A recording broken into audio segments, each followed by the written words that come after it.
Hi, this is Ashley Swartz. I'm here at the Beet TV Executive Retreat in New York City. I'm so excited to have my friend Walt Horstman here today. Hi, Walt. Hi, welcome. Ashley, great to be here. It's so nice to be sort of on a stage with you again, so Yeah. It's been too long. So you've been in your role at TiVo now for a little over a year. So first of all, congratulations, Mazel Tov again, that's awesome. Thank you. Tell me a little bit about where you are right now at a point in time, what your leadership responsibility entails and what your organization sort of delivers. Yeah, absolutely. So I lead the Advanced Media and Advertising group at TiVo, and within this group we have really two key objectives.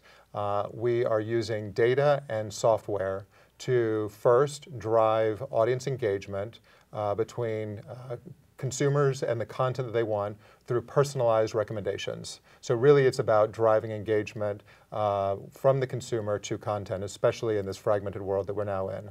And then secondarily, we're using set-top box data to increase the value of media inventory for ad sales organizations, for agencies and advertisers, to really get insights about TV inventory to improve inventory value and marketing effectiveness.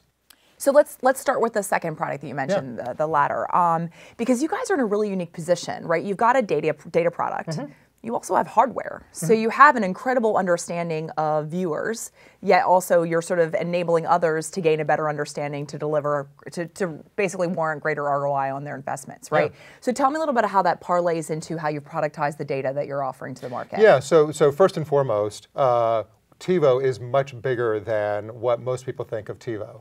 We're much more than the original DVR company through the merger of Rovi and TiVo a while back. And through that merger, we made a strategic decision to collect a very robust pool of set-top box data from the TiVo devices, which we have a long history of doing, but then also relationships with cable satellite operators, whom we also provide software and services to collect as much set-top box data as we can, put it into a pool to generate all of these incredible insights and understanding about TV advertising.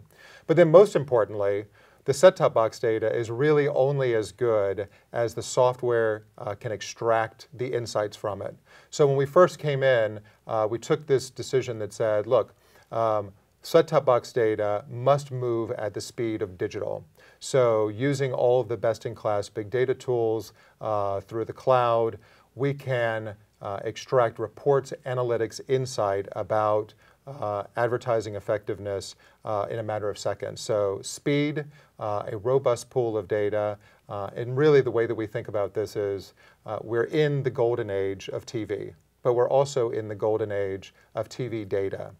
We now truly can understand how TV advertising changes consumer behavior.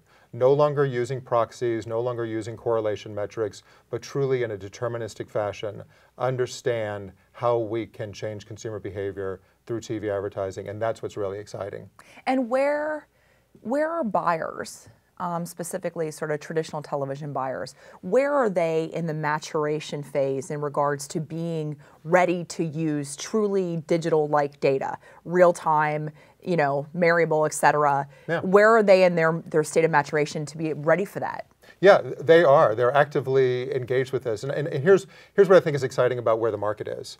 The silos between the TV planners buyers and then the digital planners buyers are really coming down. We are now using TV data with digital planners, analytics folks at an agency or at a brand. And the true momentum here is that everyone needs to understand how TV and any kind of digital campaign start to work together. It's no longer I'm doing my TV thing over here and I'm going to do my digital thing over here and the two shall never meet. It's all about integrating the effectiveness, the targeting, the measurement, and understanding the impact of TV on digital campaigns and vice versa. Great. So I want to talk about them more on stage when we're together a little bit later.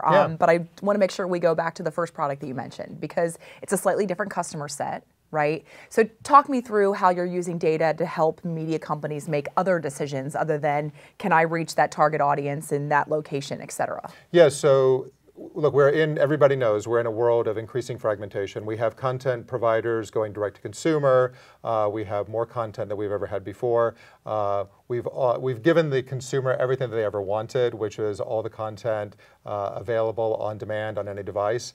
That has created a challenge for the consumer because it's harder to find things. It's harder to work one's way through this wealth of content. So we use predictive algorithms, machine learning recommendations to look at all sorts of patterns of consumer consumption of content to then make recommendations in terms of what we think you should be watching right now, what we recommend in terms of broadening your scope of catalog consumption.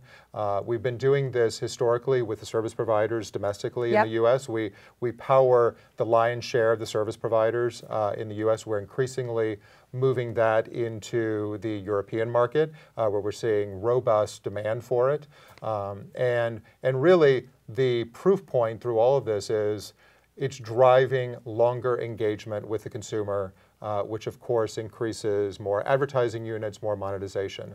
And what's fascinating about it is all sorts of insights that we're gathering about how consumers react with content and sort of what they want to do. So for example, during the week, Monday through Friday, consumers are much more focused on watching what they've currently been watching, catching up with whatever their favorite shows are. On the weekends, much more interested in exploration of a broader set of offerings, and that's where we can expand catalog consumption either for a content provider or for a service provider.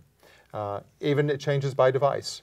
On mobile devices, smaller screen, much more about watching the content that I want, or that I know, whereas larger screen, more of a lean back, I'm interested in exploring what new is out there. So incredible insights that we're now gathering about how to engage the consumer more and really get them to that content that they want as quickly and as efficiently as we can. And just to sort of unpack that a little bit, I mean, what I'm inferring while listening to you, which I think is very intuitive, is that in an a la carte world, right, where the cord is cut, a direct media company, right, or distributor or programmer, really time spent within their experience is a KPI that is becoming ever increasingly more important. Absolutely. And I mean, so are you finding, like, where does discovery and retention and session time, who owns those KPIs in your customer organizations? Like this product, who are you selling to? Are you selling to the programming group at a broadcaster, the team that actually is responsible for delivering the authenticated experience? Like, who's really owning this success factor? Yeah, great question. It is largely the product organization who is leading the charge to say, hey, we are now exploring this direct-to-consumer offering to, with our new apps or all sorts of mechanisms to get the content to the consumer more quickly. It's also the marketing organization, because as we start to bridge, not only do we want to have the consumer fully engaged and make them happy and engaged within that content experience, but then we want to make sure that the marketing organization is using this capability as a content merchandising vehicle. And here's the key thing. As consumers watch more non-ad supported content through the SVOD offerings, right? Then it's harder to market them. We want to keep them in the ad-supported ecosystem. As we know, the biggest advertiser on television is television. And so we're starting to bridge that story between personalized recommendations with also marketing content and merchandising in the same offering.